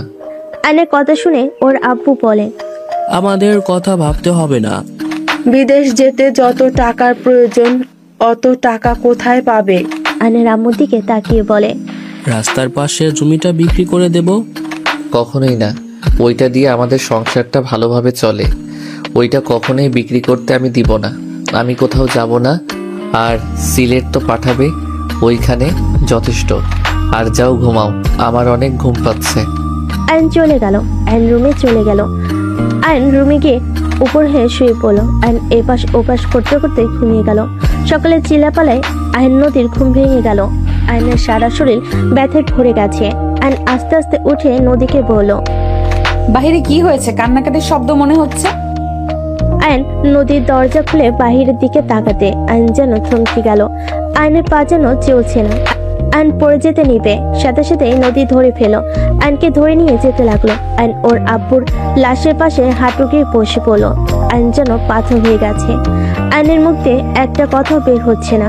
আয়নের আম্মু বলল, আয়ান, তোর আব্বুকে কথা বলতে বল না। এই আয়ান, চুপ করে আছিস কেন? তোর আব্বুকে বল না আমার সাথে কথা বলতে। আয়নকে ধরে কান্না করতে লাগলো। আয়ন অজ্ঞান হয়ে গেল। আয়ন পড়ে গেলে নদীর রাজু ধরে ফেলে। আয়নের মাথায় পানি দিতে লাগলো। আয়নের জ্ঞান ফিরলে দেখে রাহেলা বেগম, তার স্বামী, নদী, পুরো ফ্যামিলি এসেছে। আয়ন উঠে সোজা রাহেলা বেগমের হাত ধরে টেনে নিয়ে যেতে লাগলো। রাহেলা বেগম বলতে লাগলো, আয়ান, আমার হাত ছাড়ো। বের হয়ে যান। ধাক্কা দিয়ে বাড়ি থেকে বের করে দিল। রাহেলা বেগম আয়নের পিছন পিছন আসতে লাগলো। আয়ন রেগে পিছন দিকে তাকিয়ে বলে, আরে ম্যাম, আপনার সমস্যাটা কি? আরে ম্যাম, আমার আর কেউ থাকলো না, উনি চলে গেছে ম্যাম। এবার তো খুশি হন ম্যাম, এমন নাটক আর করেন না। আপনার পায়ে ধরি ম্যাম, আপনি এখান থেকে চলে যান। আমি জানি আপনি কি সংবাদ আশা করেছিলেন। ম্যাম দুঃখিত, আমার লাশ আপনি এত তাড়াতাড়ি দেখতে পারবেন না। উনি তো চলে গেল, আমার ঘাড়ে অনেক দায়িত্ব। আমার দায়িত্ব পালন শেষ না করে আমি মরবো না ম্যাম, এইটা নিয়ে খুশি থাকেন। আয়ান, চুপ, একদম চুপ। আপনার ওই নোংরা মুখে আমার নাম নিবেন না। আয়নের শরীরে হাত দিতেই আয়ন রেগে ধাক্কা দিয়ে চিৎকার করে কান্না করতে করতে বলে, আর কত জ্বালাবেন? আমার কাছ থেকে তো আমার সব কিছু কেড়ে নিলেন। আমার আব্বুকেও আমার থেকে কেড়ে নিলেন। কেন এমন করেন? আমার আব্বুর কি ভুল ছিল? আপনাকে ভালোবাসা? আপনার মতো বড়লোক মেয়েকে ভালোবেসে ভুল করছিল।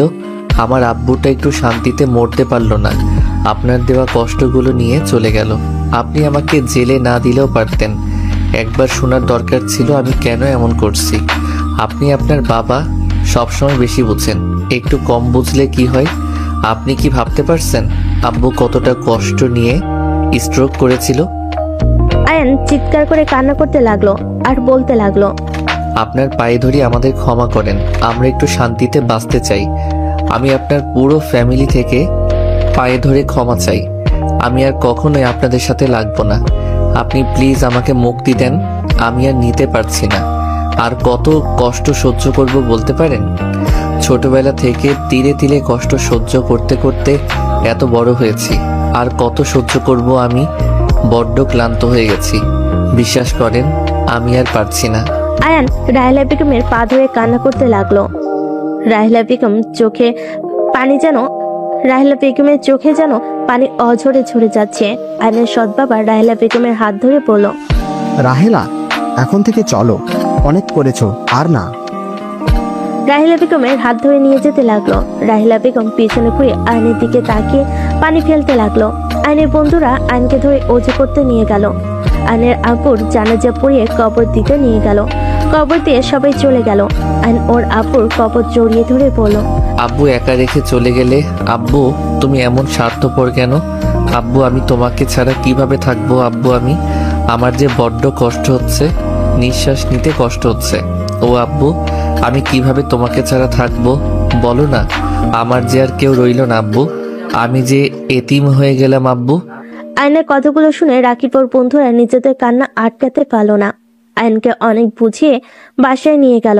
3 দিন আয়ন রুমের দরজা বন্ধ করে পড়ে থাকলো। আয়নের আম্মু আয়নের দরজায় ধাক্কা দিয়ে বলে, আয়ান, এই আয়ান, বের হও না বাবা।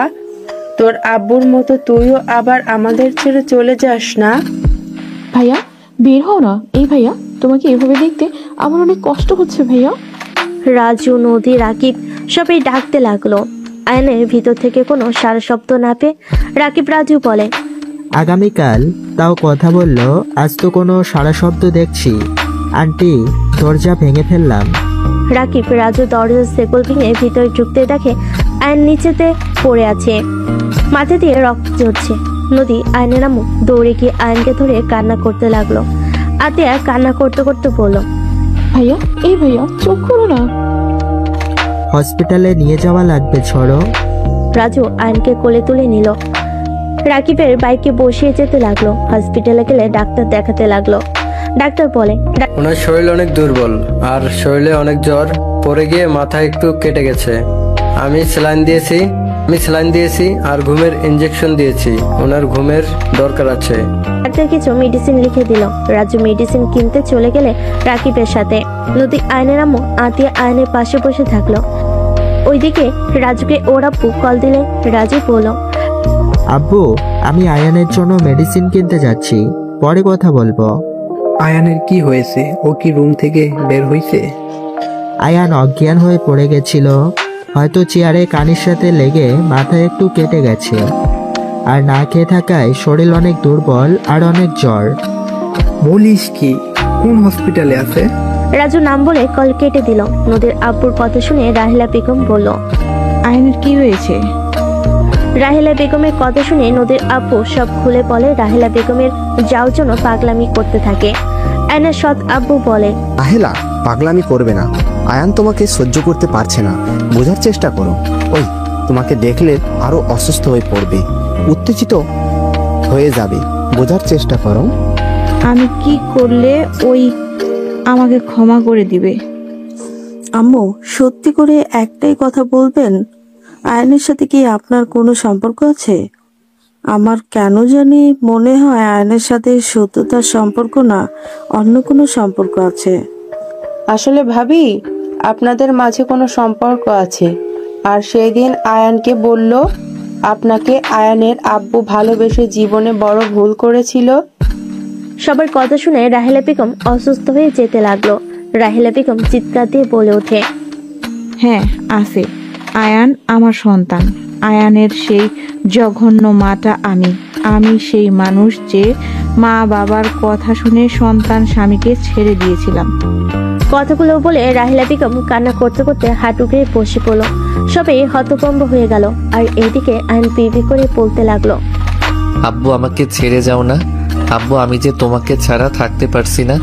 আব্বু, আমাকে তোমার সাথে নিয়ে চলো। আব্বু, আমাকে একা রেখে যেও না। আয়ন ঘুমের ভিতর হুড় হুড় করে কান্না করতে লাগলো। আয়নের আম্মু হাত ধরলো। নদী আয়নের আম্মুর দিকে তাকিয়ে বলল, আচ্ছা আন্টি, একটা কথা জিজ্ঞেস করব। জানি এখন বলা ঠিক না, তারপরও জিজ্ঞেস করতে খুব ইচ্ছে হচ্ছে। বলো। বড় আম্মুর সাথে আপনাদের কি আগে থেকে কোনো কানেকশন আছে নাকি? আয়ান বড় আম্মুকে এত ঘৃণা করে কেন? তোমার বড় আম্মুকে আয়ান ঘৃণা করে না। নদী কথাটি শুনে অবাক হয়ে গেল। নদী অবাক হয়ে বলে, কি বলছেন? আম্মুকে তো ওই সহ্য করতে পারে না, আর আপনি বলছেন ওই ঘৃণা করে না?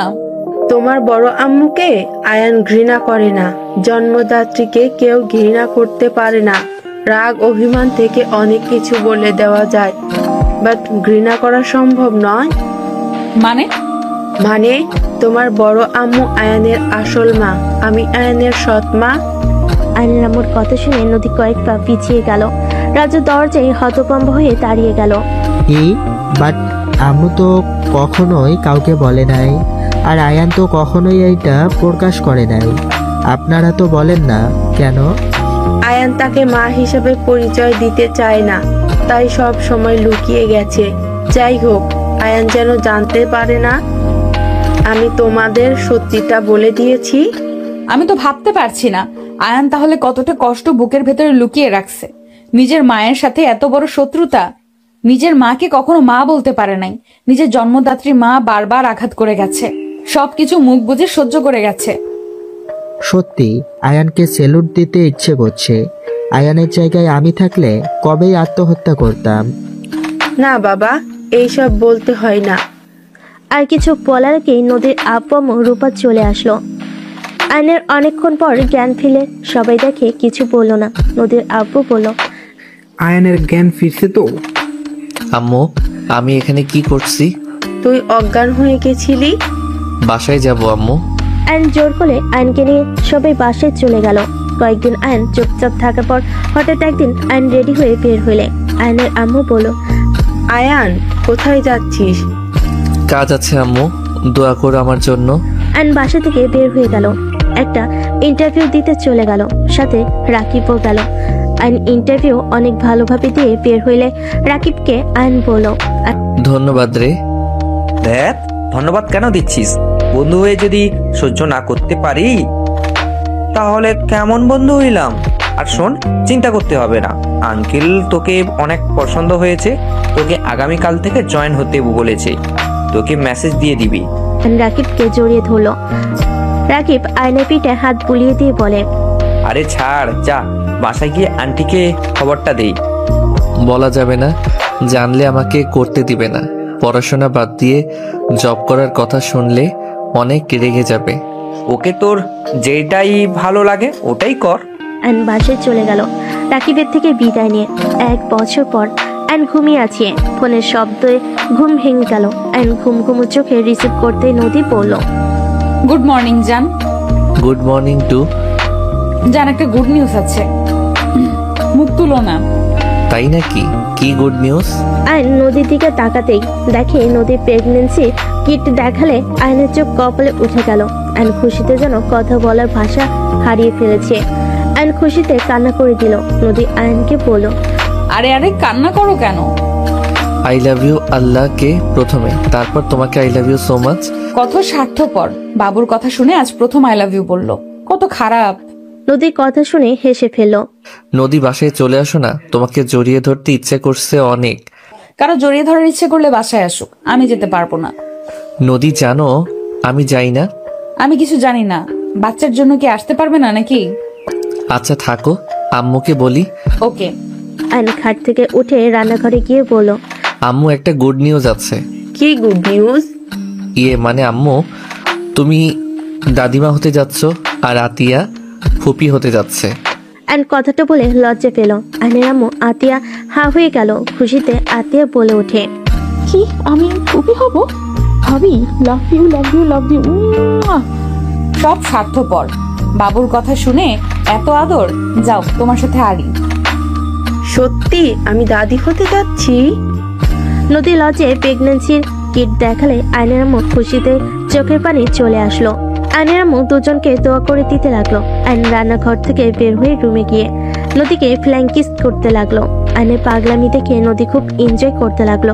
নদী আয়নকে বলল, এই যে শুনছো, আমি শুনেছি এই সময় নাকি স্বামীকে স্ত্রী পাশে থাকতে হয়। নিয়ে চলে আসবো তোমাকে। না, তুমি চলে আসো। এখানে হসপিটালে অনেক কাছে, অত দূরে যেতে চাই না। তুমি আসো তো। ওইখানে গেলে আমার মাথা গরম হয়ে যাবে। তুমি আম্মুর দিকে তাকাবে না তাহলে তো হয়। প্লিজ আসো না, বাবুর জন্য হইলেও আসো না। এখানে আম্মু আতিয়াকে একা রেখে যাওয়া যাবে না। ওদের নিয়ে আসো চলে। আর আতিয়া তো আমার ভাইয়ের বউ। ওর পরীক্ষা চলছে, এখন কিভাবে যাবে? ও, তাহলে তুমি আসবে না? ফোনে তো কথা বলছি। আচ্ছা, আজকে বের হয়েও তোমাকে নিয়ে ঘুরতে যাব। লেকের পাড়ে। ওকে, এখন উঠো, ফ্রেশ হয়ে নাও। আচ্ছা, তুমি সকালে নাস্তা করছো? হ্যাঁ, চা খাইছি। ওকে। আয়ন ফ্লাইং কিস দিয়ে কল কেটে দিল। আয়ন খাট থেকে নেমে ওয়াশরুমে গিয়ে ফ্রেশ হয়ে নিল। রুম থেকে বের হইলে আতিয়া বলে, ভাইয়া তুমি ওই বাসায় যাও। ভাবি কত করে বলেছে, রাজি হও না কেন? তোর সাথে SMS করা শুরু করছে নাকি? মানে হ্যাঁ। যা আয়ান, একজনের উপরে রাগ করে সবাইকে কষ্ট কেন দেস? তোর শ্বশুর শাশুড়ি সবাই তোর জন্য মন খারাপ করে। আম্মু, ওই মহিলার সামনে যাওয়ার কোনো ইচ্ছে আমার নাই। বাবুর আব্বু হতে যাচ্ছিস, মিষ্টি তো কিনে দেওয়াই উচিত তোর। পাঠিয়ে দিলে তো হয়ে যাবে। অপমান করা হবে? ওরে গুরুজন আইছে। উফ ভাইয়া, রাগ করবি না তো। তোর আবার রাগ আছে? দেখি কই রাগ আছে। আয়ন কথাটা বলে কপালে টোকা দিতেই আতিয়া রেখে কান্না করতে করতে বলে, কুত্তা বিড়াল সকাল সকাল ব্যথা দিলি। একবার বাবু দুনিয়াতে আসুক, আমি আর বাবু তোকে কামড় দিয়ে মাংস খেয়ে ফেলবো। হায় হায় আম্মু, পরীক্ষা শেষ হইলে এটাকে বিদায় করো। রাক্ষসী হয়ে যাচ্ছে দিন দিন। আতিয়া মারতে যাবে, সাথে সাথে আইন ওর আম্মুর পিছনে লুকালো। আইনের আম্মু হাসতে লাগলো দুজনের এমন কাণ্ড দেখে। হয়েছে, এখন দুজন খেতে বসে। দুজন বসে পড়লো, তিনজন খাবার খেয়ে নিল। আয়নের হাতে ৬,০০০ টাকা দিয়ে পড়লো, এইটা নিয়ে গিয়ে ভালো মিষ্টি কিনে নিয়ে আয় যা। আম্মু আমিও যাই, আমার পরীক্ষা তো শেষ। আম্মু টাকা লাগবে না, আমার কাছে আছে। কিভাবে? তুই তো অনেক দিন ধরে হাত খরচ নেস না। আম্মু আসলে আমি তোমাদের একটা সত্যি কথা বলবো, রেগে যাবে না তো?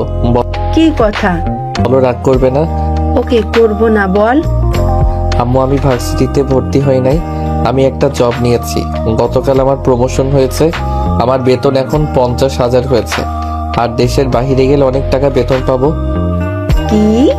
তুই পড়াশোনা বাদে এইসব করছস? আম্মু আই এম সরি, প্লিজ আম্মু রাগ করো না। আয়ন ওর আম্মুকে জড়িয়ে ধরলো। আয়নের আম্মু বলে, তোর স্বপ্ন পূর্ণ করা বাদ দিয়ে তুই এইসব কেন করলি? আম্মু এখানে বেতন তো ভালো পাচ্ছি, উদয় আর পরে কি হবে? কিসের জব করস? রাকিবের আঙ্কেল জবটা দিয়েছে। ও আচ্ছা, আর কে গ্রুপে জব করস? হুম। এটাই তো তোর? আমার কি আম্মু? কিছু না। আচ্ছা যা। আইন রুমে গিয়ে রেডি হয়ে নিল আর ক্রেডিট কার্ড নিয়ে এসে আয়নের আম্মুর হাতে দিয়ে বলল, এখন থেকে আর তুমি কোনো কাজ করবে না, যত খরচ এখান থেকে করবে। তোদের ভবিষ্যতে লাগবে, এইসব রেখে দে। তখন কার ব্যাপার, তখন দেখা যাবে আম্মু। তোমাকে যা বলি তাই করো। আর আম্মু, এই শাড়িটা আর বোনের জন্য 3 পিস কিনেছিলাম, বাট অনেক প্রশ্ন করবে দেখে দেয় নাই। আয়নের আম্মু খুশিতে চোখে পানি চলে আসলো। আতিয়া বলে, ভাইয়া তাহলে আমি এইটা পরে যাব? আতিয়া খুশি হয়ে 3 পিস নিয়ে চলে গেল। আয়নের আম্মু আয়নের কপালে চুমু দিল। অনেক বড় হও বাপ আমার, বৌমার জন্য কিছু কিনোস নাই? ওনাকে পাইল কিনে দিয়েছিলাম, উনি এইগুলো চয়েস করে দিয়েছে। বৌমা জানে? হুম। ওকে যা তাহলে। আতিয়া রেডি হতে লাগলো। আইন চেয়ারে বসে অপেক্ষা করতে লাগলো। আতিয়া বের হলে আইন মাথায় হালকা থাপ্পড় দিয়ে বলে, এত সময় লাগে? এত সেজে কি হয়েছে? ভূতনির মতো লাগছে। আম্মু আমি কিন্তু যাব না। ওকে যাস না, থাক জায়গা। আইন চলে যেতে নিলে আতিয়া পিছন পিছন যেতে লাগলো। আইনের আম্মু হাসতে লাগলো। দুজনকে এগিয়ে দিয়ে বাসে চলে আসলো। আইন আতিয়া সিএনজিতে উঠে যেতে লাগলো। সামনে গিয়ে ভাবলো মিষ্টি কিনে নিল। 10 কেজি মিষ্টি কিনে আইন আতিয়া বের হয়ে গেল। নদীদের বাসার সামনে গিয়ে নেমে ভাড়া দিয়ে দুজন ভিতরে ঢুকলো। সদর দরজা গিয়ে নক করলে রাজু দরজা খুলে দিয়ে আতিয়াকে দেখে বলল, আরে বিবিজান যে। আতিয়াকে জড়িয়ে ধরতে যাবে, সাথে সাথে আইন কাশি দিলে। রাজু লজ্জায় আইনকে জড়িয়ে ধরে বলল, আরে তুমি এসেছো, আরে ভেতরে চলো। আইনকে ধরে ভিতরে নিয়ে যেতে লাগলো। আতিয়া লজ্জায় লাল হয়ে যেতে লাগলো। আইন ভিতরে গেলে সবাই অবাক হয়ে তাকালো। আইন সালাম দিয়ে সবাই সালামের উত্তর নিল। রাহিলা বেগম আয়নকে কিছু বলতে কেউ বলতে পারলো না। আইন কাজের লোকের হাতে মিষ্টিগুলো দিয়ে বলল, আপনারা সবাই কেমন আছেন? ভালো আছি বাবা, তুমি এমন সারপ্রাইজ দিবে ভাবতেও পারি নাই। আর এত মিষ্টি কিনতে গেছো কেন? বাবা হতে যাচ্ছি, মিষ্টি না কিনলে হয়? আইনের কথা শুনে সবাই হা হয়ে গেল। আইন বুড়কুচকে বলল, কি ব্যাপার, এভাবে অবাক হয়ে আছেন কেন? বাবা হতে যাচ্ছ মানে? নদী কিছু আপনাদের বলে নাই? না তো। উনি কই? রুমে আছে, ওই তো নামছে। নদী আইনকে দেখে বলল, তুমি না বলে আসবে না? সারপ্রাইজ দিলাম, বাট এখানে এসে নিজেই সারপ্রাইজ হয়ে গেলাম। যেমন? তুমি কাউকে বলো নাই?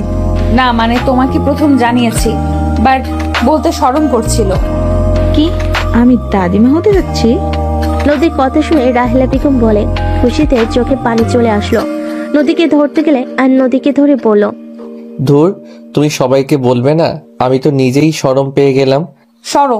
এই ওয়েট, আতিয়া তোমার শরীরে এই 3 পিস, তার মানে? আম্মুকে সব বলে দিয়েছি। একটু রাগ করছে, বাট আমার প্রথম বেতনের শাড়ি পেয়ে অনেক খুশি হয়েছে। যাক, তাহলে তো অনেক ভালো। ধন্যবাদ ভাবি 3 পিসটা পছন্দ করে দেওয়ার জন্য। তোমার পছন্দ হয়েছে? আতিয়া নদীকে জড়িয়ে ধরে বলে, ভাবি বলেন তো আমাকে কি এই সুন্দর লাগছে না? হ্যাঁ, অনেক সুন্দর লাগছে তো। এই ভূত আমাকে মারছে ধরে আর বলছে আমাকে নাকি পেতনির মতো লাগছে। আতিয়ার কথা শুনে সবাই ফিক করে হেসে দিল। রাজু আতিয়াকে বলল, আমি একটু দেখি কেমন লাগছে।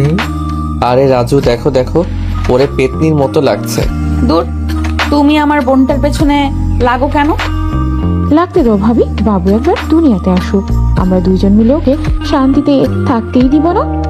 আমি ভয় পেয়ে গেছি।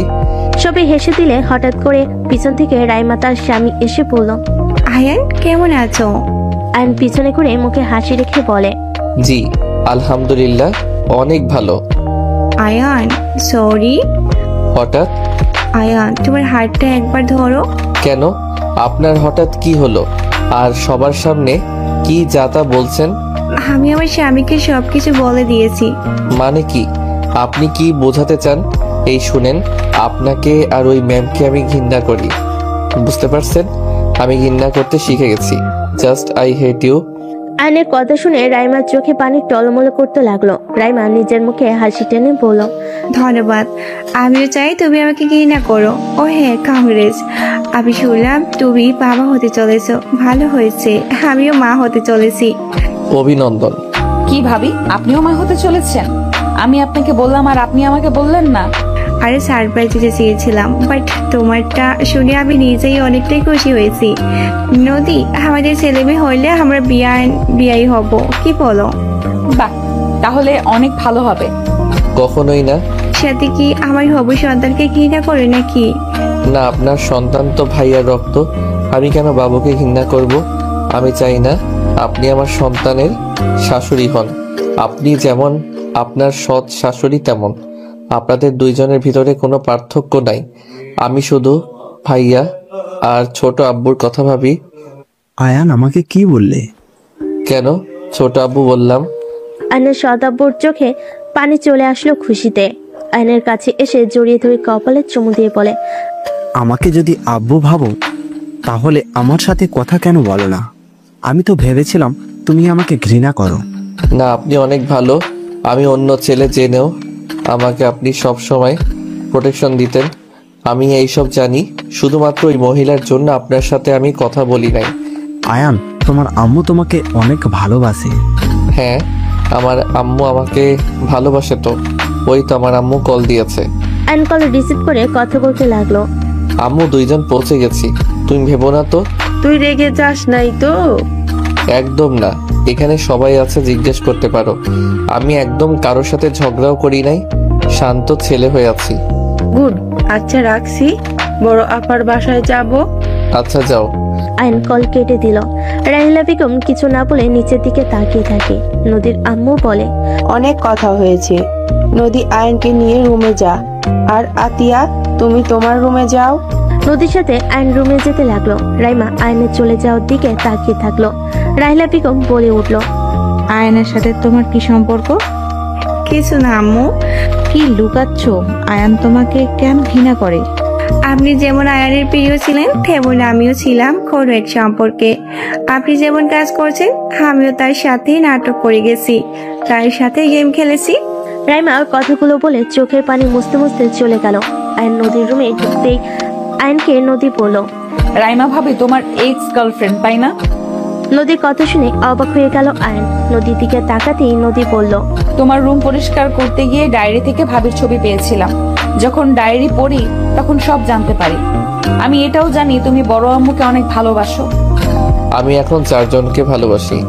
1 আম্মু, 2 তুমি, আমার বোন, আর যে পৃথিবীতে আসতে যাচ্ছে তাকে। এই 4 জন আমার সব, আর কেউ না। এটাও জানি তুমি আমাকে এখন অনেক ভালোবাসো। প্রথমে লোক দেখানো ভালোবাসা দেখাতে। নদীর কথা শুনে আয়ন চুপ করে থাকলো। নদী আয়নের পাশে বসে বলল, আমি অতীত নিয়ে কোনো কথা তুলতে চাই না, বাট তুমি আমার থেকে না লুকালেও পারতে। আমি কারো পরিচয় দিতে চাই নাই, আর তুমি আমার ভবিষ্যৎ। তুমি, আমি অতীতের কিছু মনে করতে চাই না। যাই হোক, যাও ফ্রেশ হয়ে নাও। আয়ন ওয়াশরুমে চলে গেল। ফ্রেশ হয়ে বের হইলে নদীর আম্মু খাবার দিয়ে চলে গেল। নদী আয়নকে বলল, খেয়ে নাও। ক্ষুধা নাই। খেয়ে নিতে বলছি, খেয়ে নাও। খাবারের প্লেট হাতে নিয়ে নদীর দিকে লোকমা দিলে নদী কিছু না বলে খেতে লাগলো। দুজন খাওয়া শেষ করে বাসা থেকে বের হয়ে গেল। দুজন সারাদিন ঘুরে সন্ধ্যায় পাশে আসলো। অ্যান্ড সোফায় বসে সবার সাথে বসে গল্প করতে লাগলো। নদীর আব্বু বলল, আয়ান, তোমার আম্মুর সাথে কথা বলা লাগছিল, ওনার ফোন তো বন্ধ পাচ্ছে। খালামণির বাসায় গেছে হয়তো, ফোনে চার্জ নাই। ও আচ্ছা। যদি খুব দরকার হয় তাহলে আমি কল দিচ্ছি, ওয়েট। আয়ন ওর খালামণিকে ফোন দিয়ে কিছুক্ষণ কথা বলে। আয়নের আম্মুর কাছে দিলে আয়নের আম্মু বলল, তুই আবার রেগে গেছস নাকি? রাগি নাই, ফোন কি হয়েছে?